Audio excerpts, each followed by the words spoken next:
ગૃહિણીઓને મારી એક નમ્ર અપીલ છે, એક નમ્ર વિનંતી છે કે ફેશનમાં તમે જ્યારે પાર્લરની અંદર જાવ છો ત્યારે તમને એક પ્રકારના ભાવ નથી વધતા, વાળ કપાવવાના કે મેકઅપ કરવાના તમને ભાવ નથી વધતા અને ડુંગળીના અને એવા તમને બધા ભાવ વધે છે એવું તમે જોઈ રહ્યા છો। જેવા ડુંગળીના ભાવ માર્કેટમાં વધ્યા એવી ગૃહિણીઓ રોડ રસ્તા ઉપર આવી ગઈ કે ભાઈ ડુંગળીના ભાવ વધ્યા, ડુંગળીના ભાવ વધ્યા। તો આજે મારા મિત્રો તમને એની વિશેની વાતચીત કરવી છે।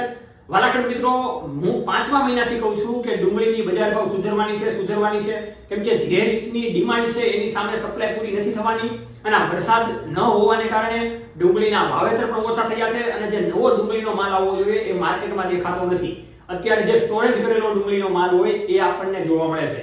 તો એની સામે જેવા 500 રૂપિયા ઉપર બજાર થઈ ગઈ, મેં થોડા દિવસ પહેલા વિડીયો મૂકેલો હતો અને અત્યારે સારા એવા બજાર ભાવ મળી રહ્યા છે તો ગૃહિણીઓને પેટમાં ગલગલિયા થાય છે, રોડ ઉપર આવે છે કે ભાઈ ડુંગળીના ભાવ વધ્યા, ડુંગળીના ભાવ વધ્યા, આવું માર્કેટમાં માઇક લઈને કરે છે।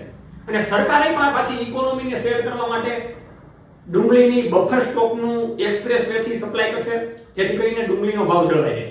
જ્યારે ખેડૂત રાત દિવસ મહેનત કરીને ડુંગળી પકાવે છે એ આ સિટીમાં રહેતી ગૃહિણીઓને ખબર નથી। એ વાડીએ કામ કરવા જાય તો એને ખબર પડે કે ભાઈ કેટલા ભાવ અત્યારે વધી રહ્યા છે, એની સામે ખેડૂત કેટલો જજુમી રહ્યો છે।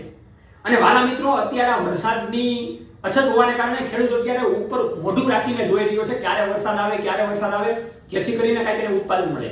અને આવી જો ડુંગળી ઘણા થોડા ઓછા ખેડૂત મિત્રો વાવતા હોય અને એને ક્યાંક ને ક્યાંક સારા એવા બજાર ભાવ મળતા હોય તો માર્કેટમાંથી ગૃહિણીઓ ઉપડી નીકળે કે ભાઈ બજાર ભાવ વધ્યા। ગૃહિણીઓને મારી એક નમ્ર અપીલ છે, એક નમ્ર વિનંતી છે કે ફેશનમાં તમે જ્યારે પાર્લરની અંદર જાવ છો ત્યારે તમને એક પ્રકારના ભાવ નથી વધતા, વાળ કપાવવાના કે મેકઅપ કરવાના તમને ભાવ નથી વધતા અને ડુંગળીના અને એવા તમને બધા ભાવ વધે છે એવું તમે જોઈ રહ્યા છો। તો શું આમાં ખેડૂતોને એમનો વેચી દેવી ડુંગળી સસ્તા ભાવે? 2 વર્ષથી ખેડૂત મિત્રો અને 2 વર્ષથી બીજા મિત્રો ડુંગળીના ભાવ અમારા ખેડૂતોને મળ્યા નથી। તો જ્યારે 2 વર્ષે એકવાર ટન લાગે છે તોય ખેડૂતોને તમે ભાવ નથી આપી રહ્યા અને બહારથી આયાત કરવાની વાત કરો છો, એક્સપ્રેસ વેથી પહોંચાડવાની વાત કરો છો। ક્યાંક ભાવ સારા હોય તો ડુંગળી વાવવાનું ખેડૂત વિચારે, 2 વર્ષથી ભાવ નથી એટલે ખેડૂતો ડુંગળી નથી વાવતા। એટલે ભાવતાલ હંમેશા સારા હોવા જોઈએ। એના માટે ખેડૂત મિત્રો આપણે જે વિચારવાની જરૂર છે, આપણો માલ અને આપણો બજાર ભાવ, આપણી વસ્તુ ને આપણો બજાર ભાવ। અને ગૃહિણીઓને નમ્ર અપીલ કે તમારે ડુંગળી ખાવી હોય તો ભલે, ન ખાવી હોય તો ભલે, તમે પીઝા બર્ગર અને પાણીપુરી ખાઈ લો, બાકી ડુંગળીના ભાવ તો સારા જેવા રહે। અને ખેડૂત મિત્રોને એક નમ્ર અપીલ છે કે આપણો સારો એવો સોના જેવો પાક આપણે પકવીએ છીએ તો એના બજાર ભાવ આપણને ઊંચા મળવા જોઈએ। જેમ મને આ વિડીયોને શેર કરો। આ સાગર રાસડિયા ખેડૂત પુત્રની એકની આ અગ્નિ નથી, આ ગુજરાત રાજ્યના આખા દેશના હજારો લાખો ખેડૂત મિત્રોની આ અગ્નિ છે। એટલે જ્યારે તમે બજાર ભાવ વધે ત્યારે તમે માર્કેટમાં નીકળી આવો છો।